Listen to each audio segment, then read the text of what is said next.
उत्तर प्रदेश के मुख्यमंत्री हैं योगी आदित्यनाथ, जो खुद धार्मिक कार्यों से जुड़े रहते हैं, उसके आयोजनों की बारीकियों को बहुत अच्छी तरीके से जानते हैं। लगा था कि उत्तर प्रदेश में कोई धार्मिक आयोजन होने जा रहा है, उसको बहुत ही सुव्यवस्थित ढंग से संपन्न करवा लेंगे। लेकिन योगी सरकार ने तीर्थयात्रियों की सुरक्षा और सुविधा को पूरी तरह से नजरअंदाज किया, जिसका नतीजा है ये भीषण त्रासदी, भीषण हादसा। इस हादसे ने योगी सरकार के खोखले दावों की पोल खोल दी है। वहां की व्यवस्था को लेकर जो सवाल खड़े हो रहे थे, जिन सवालों को दबाया जा रहा था, वो उभरकर फिर सामने आ गए। धार्मिक आयोजनों को राजनीतिक मंच बना दिया, तीर्थयात्रियों की सुरक्षा से खिलवाड़ किया गया, वीवीआईपी, वीआईपी, इस तरह के तमाम गिरोहबंदी कुंभ में स्नान के लिए सबसे आगे नजर आने लगे और आम जनमानस पीछे दिखने लगा। आने और जाने वाले रास्तों में भी दो तरह के रास्ते थे, एक वीवीआईपी के लिए और एक आम जनता के लिए। वीवीआईपी वाले रास्ते पर हूटर बजाती गाड़ियां तेजी से दौड़ रही थीं और सीधे स्नान तक पहुंच रही थी, लेकिन जो आम जनता के लिए रास्ता था वो पैदल रास्ता था। कई किलोमीटर तक पैदल चल चल के आम जनता अपनी आस्था की डुबकी लगाने पहुंच रही थी। उत्तर प्रदेश की योगी सरकार ने पूरे देश को महाकुंभ के लिए आमंत्रित किया, लेकिन जिस मुख्यमंत्री को महाकुंभ की तैयारियों की निगरानी करनी चाहिए थी, वो योगी आदित्यनाथ दिल्ली की राजनीति में रैलियां करने में व्यस्त थे।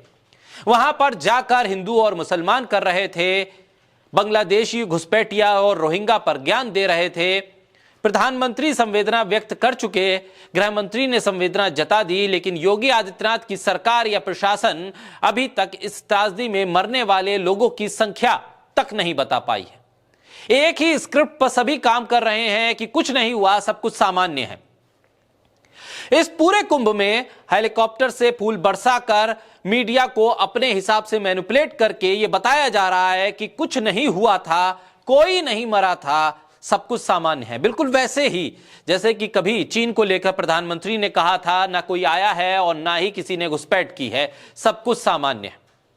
हद तो यह है कि कुंभ हादसा हुआ, उस पर ध्यान देने की जगह सीएम योगी आदित्यनाथ के ऑफिस के ट्विटर हैंडल से हिंदू मुसलमान की लाइन पीटी जा रही थी। कुंभ में जो हालात थे, उन हालात का जायजा लेने की जगह, जो हताहत थे उनको राहत देने की जगह, जो घायल थे उनके इलाज की व्यवस्था करने की जगह, सही आंकड़ा परिजनों तक पहुंचाने की जगह ट्विटर पर हिंदू मुसलमान खेला जा रहा था। यूपी के सीएम योगी आदित्यनाथ खुद को सबसे बड़ा हिंदूवादी और हिंदुत्व का सबसे बड़ा चेहरा बनाने की कोशिश में लगे हुए थे। दिल्ली के चुनाव को भी फोकस कर रहे थे और उत्तर प्रदेश पहुंच के भी ट्विटर पर यही खेल चल रहा था। महाकुंभ में इतना बड़ा हादसा हो गया, कई लोग हताहत हो गए, इसकी खबर आई, लेकिन मुख्यमंत्री के आधिकारिक ट्विटर हैंडल पर इसके बारे में एक शब्द नहीं था। चुनाव है, राजनीति है, सब अपनी जगह है, लेकिन संवेदनशीलता भी कोई चीज होती है। पुलिस प्रशासन कहता रहा कि अफवाह मत फैलाइए, अफवाह ना फैलाइए और अफवाहों पर ध्यान न दीजिए, लेकिन किसी ने यह नहीं बताया कि जो हादसा हुआ उसमें कितने घायल हैं, कितने हताहत हैं, और जो लापता हैं उनके परिजन उनसे कैसे मिल सकते हैं, कहां पर उसका सामान खोया है वो कैसे मिलेगा, आम जनता तक सुविधा कैसे पहुंचेगी और कैसे स्थिति सामान्य होगी, कोई जानकारी नहीं। सुबह हिंदू मुसलमान करने में जुट गए, सुबह होते ही हिंदू मुसलमान वाले ट्वीट पोस्ट किए जाने लगे। एक तरफ तो योगी आदित्यनाथ का एक बयान ही है कि रात के 4 बजे प्रधानमंत्री फोन कर रहे हैं और पूछ रहे हैं कि क्या कुछ हुआ। दूसरी तरफ योगी आदित्यनाथ अपने ट्विटर हैंडल पर यह जानकारी भी नहीं दे पाए कि कितने लोग हताहत हैं, कितने घायल हैं, किसको किस अस्पताल में रखा गया है, कौन कहां पर इलाज करवा रहा है, कोई जानकारी नहीं। हद तो यह हो गई कि जिस सूबे में इतनी बड़ी घटना हो जाए, इतना बड़ा आयोजन आप करें, अंतरराष्ट्रीय मीडिया जिस आयोजन को देख रहा हो और बढ़ चढ़कर आप बता रहे हो कि इतने करोड़ लोग आ गए, इतने करोड़ और आने हैं, ट्रेन चलाइए, हवाई जहाज चलाइए, हवाई जहाज का किराया आसमान को छू रहा है, उस सूबे के मुख्यमंत्री अपने आधिकारिक ट्विटर हैंडल पर हिंदू मुसलमान, रोहिंग्या, बांग्लादेशी मुसलमान, और फिर ये कहने लगे कि जो यहां के सबसे बड़ी अल्पसंख्यक आबादी है वो भी भगवान राम को अपना पूर्वज मानेंगे।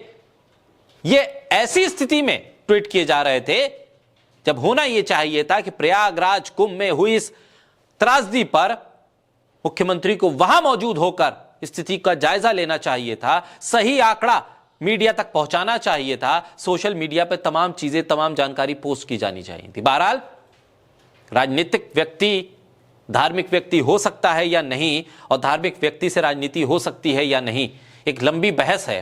बहरहाल जब धर्म और सियासत का घालमेल होता है तो यही स्थिति बनती है, संवेदनशीलता शून्य हो जाती है।